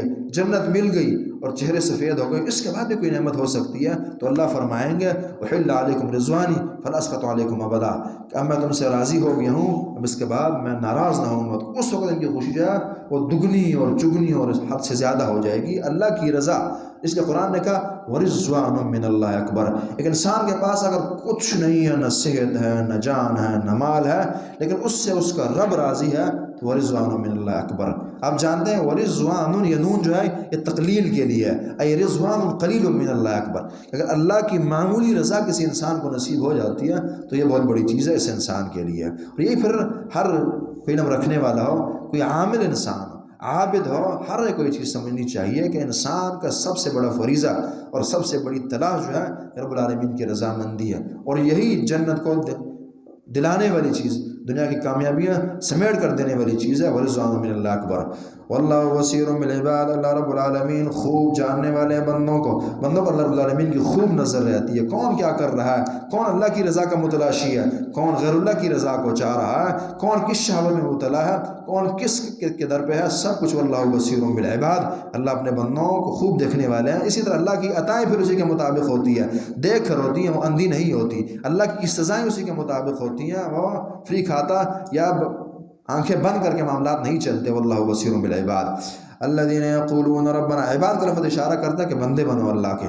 الذین یقولون ربنا، کون ہے یہ عباد؟ الذین، وہ یقولون جو کہتے ہیں ربنا، ہمارے رب، اننا آمنا، بے شک ہم ایمان لائے ہیں، فاغفر لنا ذنوبنا، تو بخش ہمارے لیے ہمارے گناہوں کو بخش دیجیے، وقنا عذاب النار، تو ہمیں بچا جہنم کے عذاب سے. یہ خوف ہوگا، دعائیں ہوں گی تو اللہ بچائیں گے. سورہ ال عمران تربیت کے ساتھ ساتھ دعاؤں، سورہ بقرہ کی طرف دعاؤں پر ابارنے والی صورت ہے نا، چونکہ کامیابی محنت کے ساتھ ساتھ دعاؤں سے ملتی ہے. وقنا عذاب النار، بچا تو ہمیں جہنم کی آگ سے. الصابرین والصادقین، یا مفسرین امدح الصابرین کی تقدیر نکالتے ہیں کہ میں تعریف کرتا ہوں صبر کرنے والوں کی، یا لائق تحسین ہے صبر کرنے والے. والصادقین، اور جو صادقین ہیں، صادقین زبان بھی سچی، نظریات بھی سچے، اعمال اور کردار بھی سچا، اور ان کی زندگانی ساری سچی ہے، ان کی سوچ سچی ہے. والصادقین. والقانتین، قنوت اختیار کرنے والے، مطیع، فرمانبردار، اللہ کی بات ماننے والے، عاجزین کے ساری سب معنی اس کے اندر داخل ہیں. والمنفقین والمستغفرین، خرچ کرنے والے، انفاق کرتے ہیں، فرضی نفلی سب کچھ ہی. والمستغفرین بالاسحار، اور سحریوں کو، رات کی گھڑیوں میں اللہ سے بخششیں مانگتے ہیں. گناہ نے اس قدر پریشان کیا ہے کہ رات کو جب اٹھتے ہیں تو ان کی دعائیں اللہ سے بخششوں کی ہوتی ہیں. فقط دنیا کا یہ متلاشی نہیں ہے، اللہ سے گناہوں کی معافی کے طلبگار رہتے ہیں. صحیح بخاری کی 1145 نمبر مشہور جو حدیث نزول ہے کہ اللہ رب العالمین جو ہے آخری گھڑی میں یا آخری وقت میں آسمان دنیا پر آتے ہیں. من یستغفرنی فاغفر لہ، کوئی ہے جو مجھ سے بخشش مانگے، اور مخشوع انسانوں کو خود مخاطب کرتے ہیں. اور پھر یہ لوگ ہیں جو اللہ کے سامنے کھڑے کر کہتے ہیں کہ اللہ تمہیں بخش دے. والمستغفرین بالاسحار. شہید اللہ انہ لا الہ الا ہو، اللہ رب العالمین گواہی دیتے ہیں کہ نہیں ہے کوئی الہ سوائے اللہ رب العالمین کے، ایک ہی اللہ صحیح حقیقی معبود ہے. شہید اللہ انہ لا الہ الا ہو. والملائکۃ، اور فرشتے بھی یہ گواہی دیتے ہیں، اور اہل علم بھی یہ گواہی دیتے ہیں. لیکن ہر پگڑی والا نہیں، بلکہ وہ اہل علم قائما بالقسط جو انصاف پر کھڑے ہیں اور صحیح قرآن و حدیث پر کاربند ہیں وہی یہ گواہی دیتے ہیں۔ اس کو حال بھی بنایا جا سکتا ہے، اس حال میں کہ وہ انصاف پر قائم رہنے والے ہوں تو وہی یہ گواہیاں دیتے ہیں۔ امام ابن القیم رحمہ اللہ نے پیاری بات لکھی ہے کہ یہاں اہل علم کی کتنی بڑی فضیلت ہے کہ اللہ رب العالمین نے اہل علم کو یہاں اپنی گواہی اور ملائکہ کی گواہی کے ساتھ جوڑ دی ہے۔ توحید، امام القیم رحمہ اللہ لکھتے ہیں کہ دنیا میں توحید سے بڑھ کر کوئی نیکی نہیں ہو سکتی اور شرک سے بڑھ کر کوئی گناہ نہیں ہو سکتا۔ تو یہاں اس بڑی نیکی کی گواہی جو ہے اللہ رب العالمین نے خود فرشتے اور اہل علم سے دلوائی اور دی ہے۔ اور یہ جب یعنی کس قدر بڑی شان ہے ایک اہل علم کی کہ جب وہ اللہ رب العالمین کے صحیح مطیع بنے اور اللہ کی باتوں کا ماننے والا، اس سے دنیا میں بڑی کوئی گواہی نہیں ہو سکتی۔ یاد رہیے پھر اگلی بات ہے کہ گواہیوں میں سب سے بڑی گواہی جو ہے، دیکھیں ایک کاروبار کی گواہی ہے، آپ نے پیچھے تفصیل پڑھی، دنیاوی معاملات کی گواہی ہے، سب سے بڑی گواہی اللہ کی وحدانیت کی گواہی ہے، سب سے بڑی خدمت اللہ کے دین کی خدمت ہے، سب سے بڑی نصرت ہے اللہ کے دین کی، اسی طرح سب سے بڑی گواہی اللہ کے دین کی گواہی ہے۔ لا الہ الا هو العزیز الحکیم، نہیں ہے کوئی الہ مگر وہی اللہ العزیز جو کہ غالب ہے۔ اللہ اکبر۔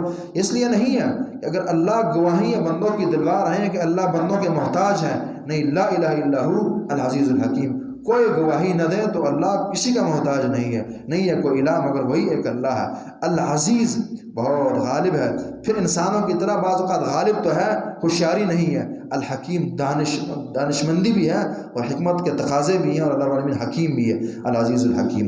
یہ دو نام جو قرآن میں مل کر آتے ہیں اس کے اندر بڑی حکمتیں ہوتی ہیں، بڑی حکمتیں ہوتی ہیں، اور پھر آیت جس لفظ سے ختم ہوتی ہے اس کی بہت گہرائی ہوتی ہے اپنے ماقبل کے ساتھ۔ ان الدین عند اللہ، یہ دراصل دلیل ہوتی ہے پوری آیت کے لیے، اور جو آخری جملہ آپ کا ہو وہ دلیل ہوتا ہے اس پوری آیت، پورے جملے، پورے موضوع کے لیے، حتیٰ کہ پورے رکوع کے لیے، حتیٰ کہ بعض اوقات پوری سورت کے لیے آیت کا یا سورت کا آخری جملہ ہی دلیل بن جاتا ہے۔ ان الدین عند اللہ الاسلام، بے شک دین جو اصل چونکہ بات کسی حد تک عیسائی مخاطب ہے نا، تو انہیں بھی یہ ٹچ ہے کہ عیسائیت نہیں بلکہ وَمَن يَبْتَغِ غَيْرَ الْإِسْلَامِ دِينًا فَلَن يُقْبَلَ مِنْهُ إِنَّ الدِّينَ عِندَ اللَّهِ الْإِسْلَامُ، بے شک دین کیا بات نہیں کی، کیونکہ اشارہ ہے کہ جو دین کہلانے کے لائق ہے وہ ہے اسلام، باقی یہودیت عیسائیت یہ دین نہیں ہے، یہ لوگوں کی رائے ہے، ان کا نظریہ ہے، ان کا تصور ہے، مذاق ہے، کھلواڑ ہے، مرضی ہے، منمانی ہے۔ ان الدین عند اللہ الاسلام، جو اصل دین ہے، اس لیے مفسرین کہتے ہیں الدین المقبول عند اللہ الاسلام، جو اصل پسندیدہ اللہ رب العالمین کے ہاں جو دین ہے اور جو چلنے والا دین ہے، جو ڈیمانڈ ہے رب العالمین کی، وہ دین اسلام ہے۔ ان الدین عند اللہ الاسلام، بے شک جو دین اللہ رب العالمین کے ہاں مضبوط، مستحکم اور لائق اور قابل قبول جو الاسلام ہے۔ وَمَا اخْتَلَفَ الَّذِينَ أُوتُوا الْكِتَابَ، یہ الفاظ بھی اشارہ کرتے ہیں کہ سورہ عمران، سورہ بقرہ کی طرح اسلام اور ایمان پر بحث کرنے والی صورت۔ ان الدین عند اللہ الاسلام، اللہ رب العالمین کا پسندیدہ ترین دین جو ہے وہ اسلام ہے۔ وَمَا اخْتَلَفَ الَّذِينَ أُوتُوا الْكِتَابَ، اختلاف نہ کیا ان لوگوں نے جنہیں کتاب دی گئی تھی، إِلَّا مِن بَعْدِ مَا جَاءَهُمُ الْعِلْمُ بَغْيًا بَيْنَهُمْ۔ سوال آیا نا کہ یار یہ جو اگر یہی اصل دین ہے تو پھر یہودی عیسائی ان کے پاس بھی تو کتابیں ہیں، یہ کیوں نہیں مانتے؟ تو اس کی وجہ بتائی کہ یہ ان کا کوئی علمی مسئلہ نہیں ہے، یہ ان کا ذاتی مسئلہ ہے، یہ تعصب ہے ان کی ذاتیات ہیں، اس بنا نہیں مان رہے۔ اور پیچھے ہم نے بار بار بات کی کہ جب اہل علم گمراہ ہوتے ہیں تو ان کی علمی وجوہات کم ہوتی ہیں، ان کی عملی وجوہات زیادہ ہوتی ہیں۔ یاد رکھیں اس اصول کو، اہل علم کی گمراہی کی وجہ دلائل کم ہوتے ہیں اور علم کم بنتا ہے، ان کی گمراہی کی اکثر وجہ دنیا بنتی ہے، دنیا داری بنتی ہے، مال و متاع بنتا ہے، تعصب، ضد، اناد، حسد، کینے، یہ چیزیں بنا کرتی ہیں۔ وَمَا اخْتَلَفَ الَّذِينَ أُوتُوا الْكِتَابَ، اختلاف نہ کیا ان لوگوں نے جنہیں کتاب دی گئی تھی، إِلَّا مِن بَعْدِ مَا جَاءَهُمُ الْعِلْمُ، مگر یہ کہ ان کے پاس علم آ پہنچا۔ علم قال اللہ وقال رسولہ، تورات اور انجیل کی بات ہے نا، قرآن ہے۔ بغیم بینہم، آپس کے ضد اور عناد اور بغاوت اور سرکشی کی وجہ سے، ذاتیات تھی ان کی۔ کیا یہ کامیاب ہو جائیں گے؟ نہیں۔ وَمَن يَكْفُرْ بِآيَاتِ اللَّهِ، جو کوئی کفر کرے اللہ رب العالمین کی آیتوں پر نہ مانے، فَإِنَّ اللَّهَ سَرِيعُ الْحِسَابِ، تو اللہ رب العالمین جلد حساب کرنے والے۔ ایک معنی یہ کہ اللہ 2 دن کی زندگانی ہے ایسے گزر جائے گی۔ پیچھے آپ نے حضرت علیہ السلام کا واقعہ پڑھا، کم لبث قال لبثت یوما او بعض یوم، 100 سال اور کہا 1 دن رہا ہوں۔ یا کچھ دن کچھ عرصہ رہا ہوں، تو سریع الحساب جل قیامت نہاجت اور حساب و کتاب ہے، معاملہ ختم، نہ یہودیت رہے گی، نہ عیسائیت رہیں گی، نہ احبار رہیں گے، نہ رہبان رہیں گے، نہ کسی کی کامیابی ہے۔ فإن اللہ سریع الحساب، اور نہ اسی طرح ان کی یہ جاہ و مرتبت رہے گی، ان کی درگاہیں رہیں گی، ان کی یہ پگڑیاں رہیں گی، یہ مسندیں رہیں گی، یہ جامعات رہیں گے، یہ حق پرستیاں جو چھپاتے رہیں نہ یہ ہوں گی۔ فإن اللہ سریع الحساب، یہ بات وہی ہے کہ قرآن کی آیتیں جہاں ختم ہوتی ہیں نا وہاں بریک لگانے کی ضرورت ہوتی ہے۔ فإن اللہ سریع الحساب، اللہ رب العالمین جل حساب کرنے والے ہیں۔ دوسرا معنی یہ کہ اللہ کا حساب دنیاوی حساب کی طرح نہیں ہے کہ کیس چلا اور 25 سال گزر گئے حتیٰ کہ بندہ بھی مر گیا اور فیصلہ اب تک ہوا نہیں ہے۔ فإن اللہ سریع الحساب، اللہ کا حساب شروع اور سیکنڈوں کے اندر، لمحوں کے اندر، لحظوں کے اندر ہو گیا۔ فإن اللہ سریع الحساب، اللہ رب العالمین جل حساب کرنے والے ہیں۔ فإن حاجوک، فإن حاج، دلائل آ گئے، اللہ نے گواہی دی، رسول نے دی، اہل علم نے دی، کوئی حجت رہی نہ، پھر بھی اگر یہ نہیں مانتے، فإن، تو اس کا معنی یہ نہیں کہ اب آپ اس کی طرف ان کی طرف جھکنے لگ جائیں۔ فإن حاجوک، اگر وہ جھگڑیں آپ سے، بات آپ کی نہ مانیں، فقل اسلمت وجہی للہ، تو کہہ دیجئے اسلمت وجہی للہ، یہ مومن کی شان ہوتی ہے۔ ٹھیک ہے، داعی اللہ کوشش کرتا ہے کہ ہر بندہ دین کی طرف آ جائے، اخلاص کی کوششیں ہوتی ہیں، لیکن ودوا لو تدہن فیدہنون، کہ وہ پھر یہ نہیں کرتا کہ جی بس بچنا شروع کر دیں۔ اور یہ بڑا پیارا اصول اسلام نے سمجھایا سکھایا ہے، یہ ہمیں سمجھنا چاہیے۔ پھر زمانہ ہم یہ سمجھتے ہیں کہ لوگوں کو دیندار بنانا ہے، دین کی طرف لانا ہے، اس کے لیے مجھے داڑھی کاٹنی پڑ جائے، نو پرابلم، لباس اور پہننا پڑ جائے جو اللہ اور رسول کی ڈیمانڈ نہیں ہے یا قرآن حدیث کے مطابق نہیں ہے، بالکل کہ ہر عضو الگ نظر آنے لگے، ان جو اسلامی اس لباس کے خلاف ہے، نو پرابلم، مجھے وہ مجلسیں اٹینڈ کرنی پڑ جائیں جو نہیں ہونی چاہیے، نو پرابلم، بس لوگوں کو دین کی طرف لایا جائے۔ یہ تو پھر وہی ہمارے بھائیوں والی بات ہو جائے گی، نہیں کہ بس توڑ نہیں جوڑ لانا جس طرح مرضی وہ آتا رہے۔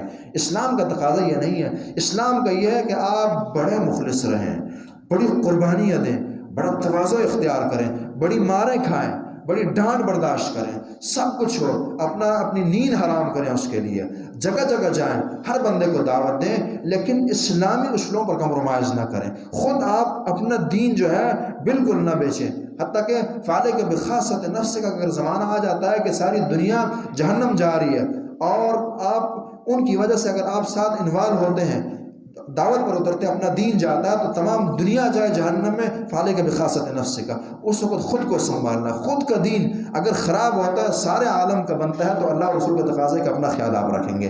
قوا انفسکم واہلیکم نارا، خود کی، اور حتیٰ کہ یہاں اہل و عیال کی بات ہو رہی ہے، یہ بھی اس کے بعد کی بات ہے، خود کا دین یہ سب سے مقدم چیز ہے۔ اس لیے فرمایا فإن حاجوک فقل اسلمت وجہی للہ، اگر نہیں مانتے، جگڑتے ہیں، تو اپنا زاویہ آپ جو ہے وہ کمزور نہ کریں، پست نہ کریں، آپ خود ٹھیک رہیں اور اپنے معاملات سیدھے رکھیں۔ فقل اسلمت وجہی للہ، کہہ دیجئے تم نہیں مانتے، یا اسی طرح بعض بات ہوتا ہی ہے کہ یار کیا کروں، اگلے نہیں مانتے پھر میں ہی تھوڑا نیچے آ جاؤں، وہ نہیں مانتے میں کمپرومائز کر لیتا ہوں، اگر وہ میری سختی نہیں قبول کرتے ہیں میں تھوڑا نہ پڑ جاتا ہوں، نہیں، فقل اسلمت وجہی للہ، آپ خود اسی طرح رہیں گے، اپنا چھوڑیں، اپنی جو پوزیشن ہے آپ کی دفاع کی ادھر آپ رہیں گے۔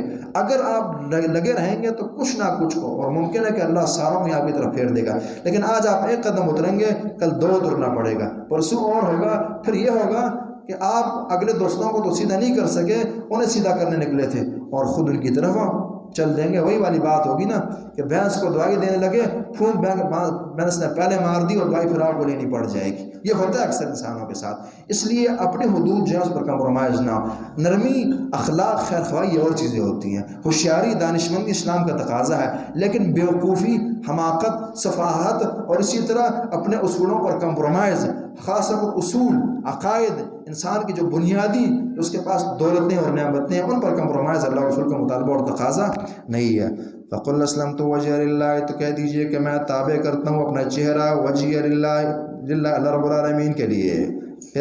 سے مسلم کی 771 نمبر حدیث بھی یہ بتاتی ہے، نبی علیہ السلام جب نماز پڑھنے کھڑے ہوتے تھے، تہجد کی نماز، تو یہ دعا پڑھتے تھے، لمبی دعا، اس کا جملہ یہ ہے وجہت وجہی للذی فطر السماوات والارض حنیفا، یہ اسلمت وجہی للہ۔ وجہ میں پھر جہاں یہ ظاہری، اس میں ایک اشارہ یہ ہے کہ جب بندہ نماز پڑھے تو ظاہری اعضاء بھی، صرف نماز نہیں، عام زندگی میں بھی بندے میں حاضری پائی جائے اور جھکاؤ ہو اللہ کے آگے، تکبر نہ ہو۔ آپ ماشاءاللہ رفلیدان تو بڑے پیارے کر رہے ہیں، ٹانگیں آپ نے بڑی پیاری کھولی ہے، لیکن اکڑ پن کے ساتھ کھڑے ہیں، یہ اللہ کم تو تقاضا نہیں ہے، اسلم تو وجہ للہ، آپ جھکاؤ، یعنی یہ جو خشوع ہے ظاہر پر بھی اس کے کچھ اثرات مرتب ہونے چاہیے، اور اسی طرح اس کے اندر یہ بھی ہے کہ وہ دل کا خشوع بھی انسان کے اندر ہو، فقل اسلم تو وجہ للہ، اللہ کے سامنے عاجزی ہو، ان کی ساری ہو، ظاہر بھی اللہ کے سامنے جھکے اور باطن بھی اللہ کے سامنے جھکے، یہ میری صفت ہے۔ ومن اتبعن، بہت پیاری بات ہے رب العالمین نے یہاں بتائی ہے رسول اللہ کے حوالے سے، ومن اتبعن، اور جو میری پیروی کرنے والے ہیں، یعنی یہ میری خود کی سیرت ہے اور خود کی حالت ہے۔ اللہ فرماتے ہیں کہیے ان کافروں سے کہ میں، یعنی نبی کہے کہ میں اور میری امت، میرے صحابہ، میرے ماننے والے، اسلمت وجہی للہ ومن اتبعن۔ شاید اس کو آپ اس انداز سے زیادہ سمجھیں گے۔ سے بخاری کی روایت 23-24 نمبر، نبی علیہ السلام فرماتے ہیں ایک دفعہ ایک بندہ اس نے سواری شروع کی کسی گائے پر، تو گائے نے مخاطب ہو کر کہا کہ اس کام کے لیے میں نہیں پیدا کی گئی، پھر انما خلقت للحراثہ، مجھے کھیتی باڑی کے لیے پیدا کیا گیا۔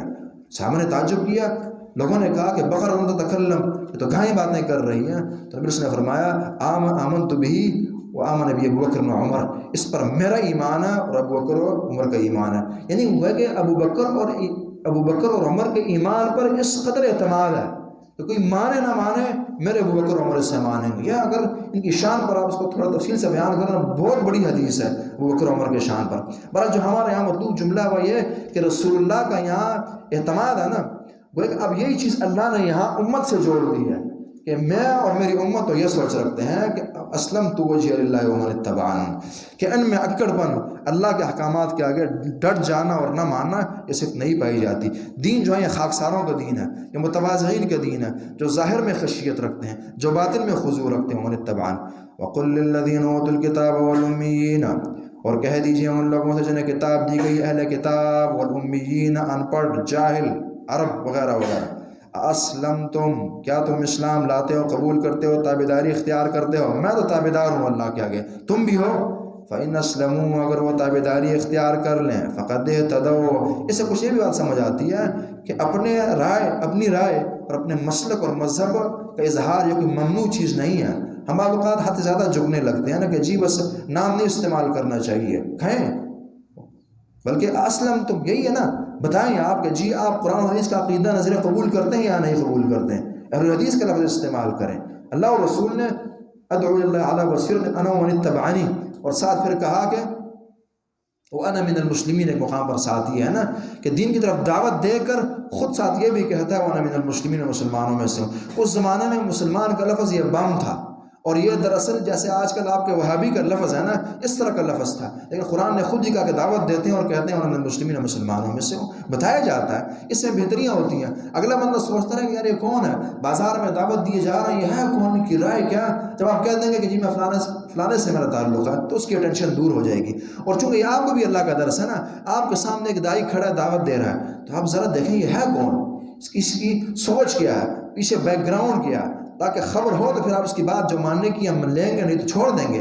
سلف صالحین بعض اوقات مجہول آدمی سے، بلکہ بعض اوقات کیا ان کا اصول ہی یہ تھا کہ مجہول آدمی سے نہ حدیث نہیں نہ قرآن لیں، اس کی خبر نہ ہو، تو لہٰذا اسلم تم کھل کر کھا جا سکتا ہے، اس میں کوئی حرج والی بات نہیں۔ ہاں اگر بعض اوقات آپ سمجھتے ہیں کہ اس معاشرے میں یا اس مقام پر کچھ سیکنڈ کے لیے اگر نام میں تھوڑا سائڈ پہ رکھوں تو اس میں بھلائی ہے، تو اس کی بھی اسلام نے سختی نہیں کی ہوگی، لیکن اگر مستقل نہ اپنا تشخص ختم کریں، چھپائیں، یہ اللہ رسول کا درس نہیں ہے۔ اسلم تم کہ کیا تمہارا اسلام ہے، تم مانتے ہو، تسلیم کرتے ہیں ان باتوں کو، فَإِنْ أَسْلَمُوا، اگر وہ مان لیں، جھک جائیں، قبول کریں، فَقَدْ اهْتَدَوْا، تو ہدایت پا جائیں گے، مانا یہ ہدایت پا جائیں گے، عذاب سے بچ جائیں گے۔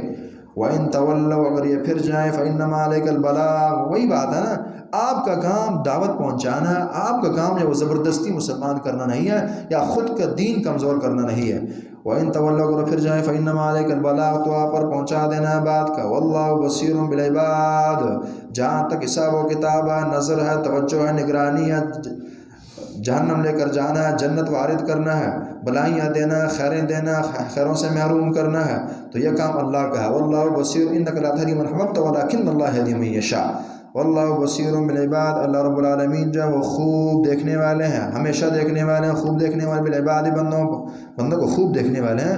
اللہ رب العالمین کی بڑی گہری نظر ہے اپنے بندوں پر، وہ سب دیکھ رہے ہیں، کون عمل کا خراب، کون عقیدے کا گمراہ، کس کی کیا سوچ، یہ اللہ جانتے ہیں، واللہ بصیر بالعباد. ربنا تقبل منا انك انت السميع العليم وتب علينا انك انت التواب الرحيم. اقول قولي هذا واستغفر الله لي ولكم ولسائر المسلمين.